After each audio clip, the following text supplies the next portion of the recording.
জুবিন দাই যে কৈছিলে য'ত নাহৰ থাকিব তত মই থাকিম বুলি তাৰ বাবে ঘৰতে নাহৰ পুলি এটা ৰোপণ কৰিবলৈ লৈ আহিছোঁ। বছৰৰ প্ৰথমটো দিনতেই এই নাহৰ পুলিটোৰ পৰাই আৰম্ভ কৰিব ওলাইছোঁ। দাদাৰ কোৱা মতে য'ত নাহৰ থাকিব তত মই থাকিম, সেই তেনেধৰণে এই নাহৰ পুলিটো ৰুইছোঁ। যাতে প্ৰতিটো সময় প্ৰতিটো পল দাদাক আমি বিচাৰি পাওঁ। প্ৰতিটো দিনেই যেতিয়া এই গছপুলিটো দেখা পাম তেতিয়া দাদালৈ মনত পৰিব। অনুভৱ কৰিব পাৰিম যে দাদা আমাৰ লগত আছে আৰু সদায় থাকিব বুলি। দাদা আজি নাইকিয়া হোৱা বহুত দিনেই হৈ গ'ল, কিন্তু দাদাক আজিলৈকে কোনো ন্যায় দিব পৰা নাই। আমিও ছ'চিয়েল মিডিয়াত সামাজিক মাধ্যমত মাথো জাষ্টিছ ফৰ জুবিন গাৰ্গ নহ'লে বা আমাক ন্যায় লাগে বুলিহে ক'ব পাৰিছোঁ। তাৰ বাহিৰে আমি একোৱে কৰিব পৰা নাই, না দাদাক ন্যায় দিব পাৰিছোঁ।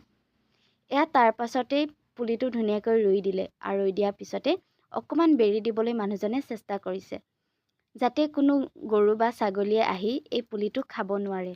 লগতে সুন্দৰভাৱে ডাঙৰ হ'বৰ কাৰণে এয়াই বেৰি দিয়া হৈছে। দেন এয়াই নেক্সট ভিডিঅ'ত আকৌ লগ পাম। আপোনালোকেও এনেধৰণে ৰোপণ কৰক নাহৰ পুলি আৰু জুবিন দাক এনেকৈ আমি জীয়াই ৰাখিব লাগিব। দেন এয়াই জয় জুবিন দা।